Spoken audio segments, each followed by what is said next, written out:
जय गुरुदेव। जय गुरुदेव नाम किसका, जय गुरुदेव नाम किसका, प्रभु का पावन नाम, प्रभु का पावन नाम। जय गुरुदेव।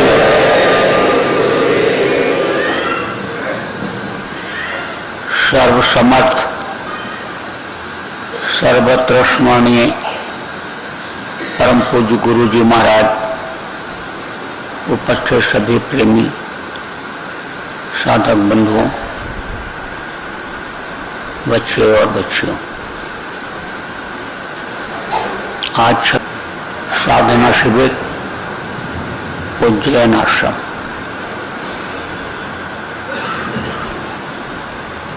हम सब का मालिक कौन है? सत्पुरुष। जितने भी देवी देवता, जितने भी त्रिकुटी दशमन द्वार भवन गुफा के मालिक या उन देशों में रहने वाले जीव, ये सब उसी के बंदे हैं, उसी के अंश हैं। उसने मौज से अपने इधर की रचना करवाई थी। दर्द अगर है बेटे से तो किसको है? बाप को है। उसी तरह से अगर कोई शुभ चिंतक है, अगर कोई भला चाहने वाला है, तो वही जो सबका पिता, सबका सृजनहार सत्पुरुष है। लेकिन उसको भूल गए। क्यों? क्योंकि उसकी आवाज नहीं सुन पा रहे। कान की आ रही आवाज दूर से तुमको बुलाने के लिए बराबर आवाज आ रही है, उस दूर से आवाज आ रही, लेकिन सुनाई नहीं पड़ रहा, तो मालूम नहीं पड़ रहा कि हमको बुला रहा है। जैसे कोई बहरा आदमी हो, बहरा लड़का हो, और बाप बहुत चिल्लाए और उसके कान तक आवाज न पहुंचे, तो उधर नहीं जा सकता।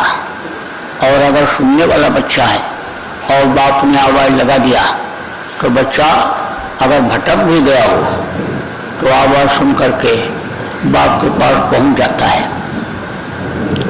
जब बाप पे देखता है कि बेटा हमारा अभी तक नहीं पहुंचा, हमारे पास नहीं पहुंचा, भटक गया है, तो खुद अगर नहीं भी जाता है तो किसी को भेजता है कि जाओ देखो बेटा कहाँ रह गया।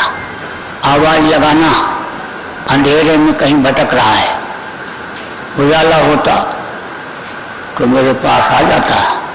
आवाज लगाना, आवाज को सुन करके वो आ जाएगा।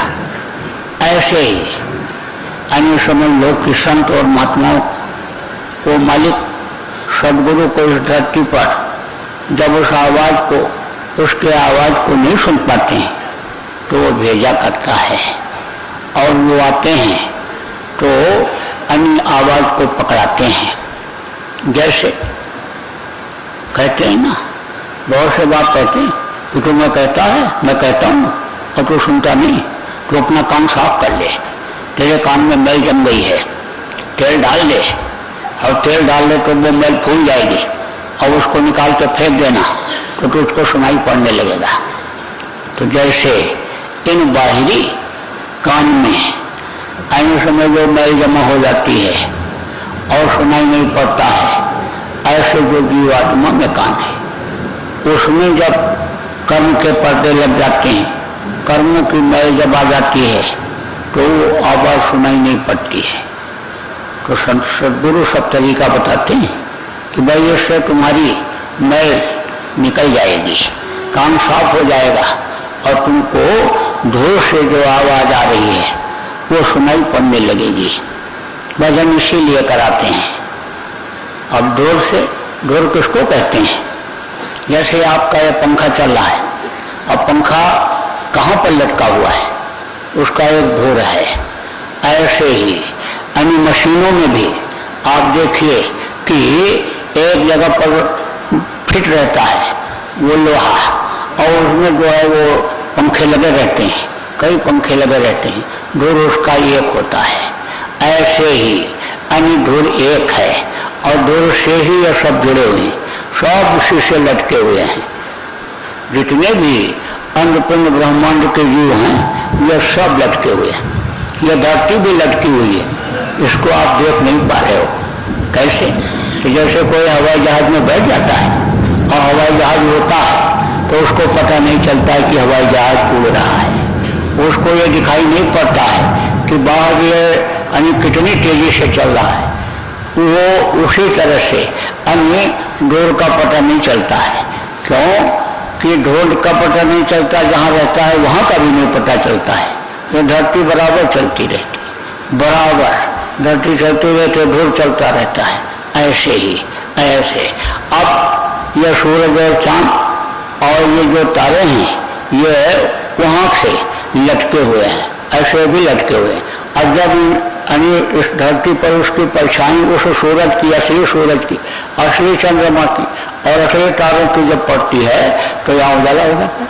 जहाँ पड़ती है उसकी रोशनी वहाँ उजाला हो जाता है, और वो टकरा करके उस पर टकराता है वो सूरज, और यह जब ढोर चलता रहता है ऐसे जब वहाँ पहुँचता है तो टकराता है, और टकरा करके दिन और रात यहाँ हो जाया करता है।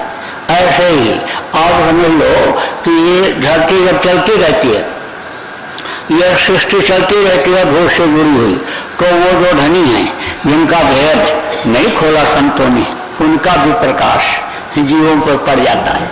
और जिस जीव पर पड़ता है उसको संत पहले अपना लेते हैं, और अपना करके और उसके अंदर संस्कार डाल करके और उसको पार करने की जिम्मेदारी उनकी हुआ करती है। तो यह सब लटका हुआ है, ऐसे ही ये चल रहा है। और ढोर कहाँ है? सतलोक में है, सतदेश में है।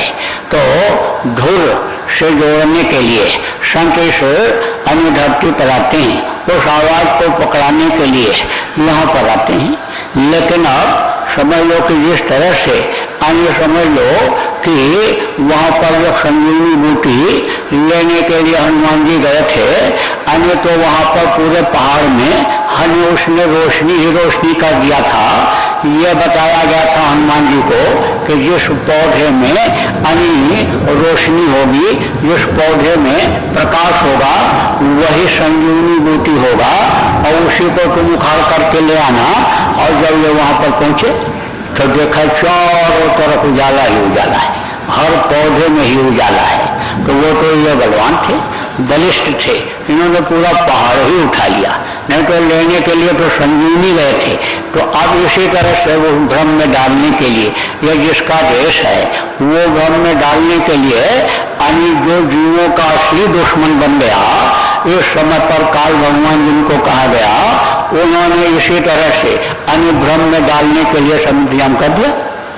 और उसी में गुरु की बातों को समझ न सके और गुरु के दया को ले नहीं सकते। पंजाब में गुरु हुए थे, 10 गुरु हुए, तो उन्हीं एक अर्जुन देव जी महाराज थे, 5वें गुरु हुए वो नानक देव जी, और उसके बाद में आपके अंगद देव जी, और उसके बाद में आपके अमरदास जी और रामदास जी, और उसके बाद में अर्जुन देव। तो अर्जुन देव जी महाराज जो है वो सत्संग करते थे। तो जैसे गुरु महाराज सत्संग करते थे तो बगल में बैठा करके पढ़वाते थे, वो पढ़ते थे और गुरु महाराज उसको और उसका अर्थ समझाते थे। तो वो जो पढ़ते हैं उनको क्या कहा जाता है? पाठी, पाठी बोलते हैं उनको।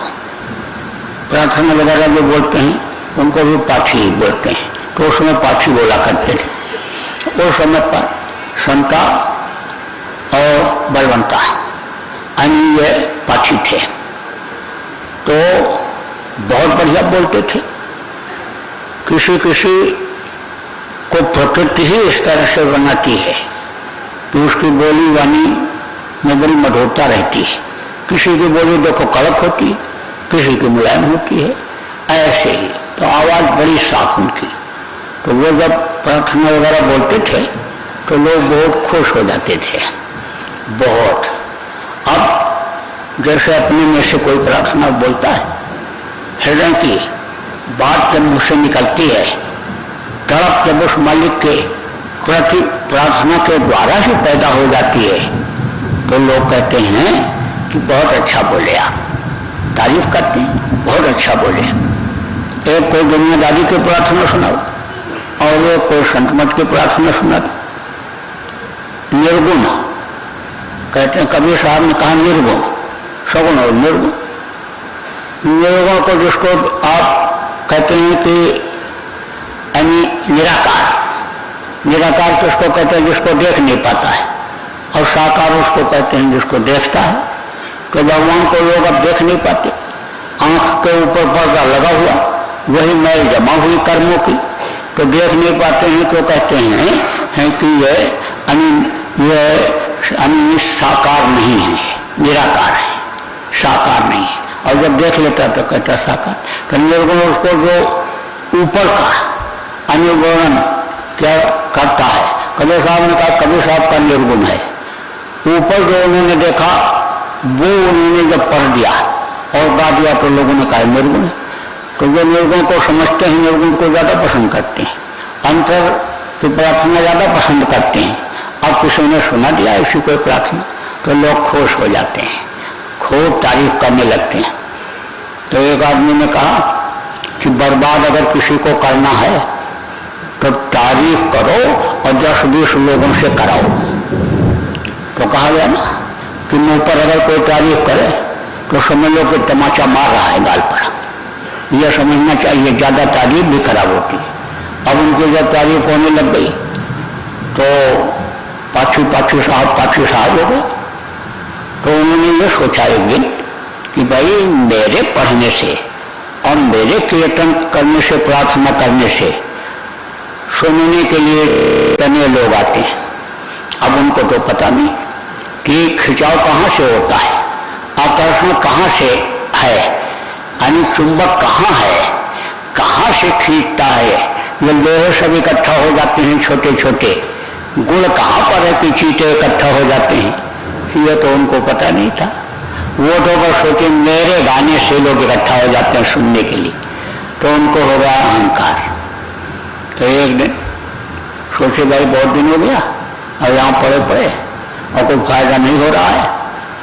तो गुरु जी से बोले कि गुरु जी हमको कुछ दे दीजिए, रकम माया। तो बोले अच्छा। बोले हाँ। बोले जरूरत है? बोला गुरु जी शादी करनी है लड़की की। तो बोले अच्छा। तो उन्होंने कुछ दिया थोड़ा बहुत। उस समय 150 की ही बड़ी कीमत थी। तो जब वो देने लगे तब उसको लालच आ गई कि 150 ही दे रहे हैं ये, और काबुल से कंधार तक कहाँ कहाँ इनके शिष्य हैं। अगर शिष्यों को कह दें वो ये कहीं 1 टका दे दें तो हजारों टका हो जाएगा, बहुत हो जाएगा। तो बोले गुरु जी शिष्य से कह दीजिए, शिष्यों से कह दीजिए और वो हमको टका टका दे दें, टका टका दे दें, शिष्यों से कह दीजिए। तो बोले अच्छा बच्चा, अच्छा अच्छा।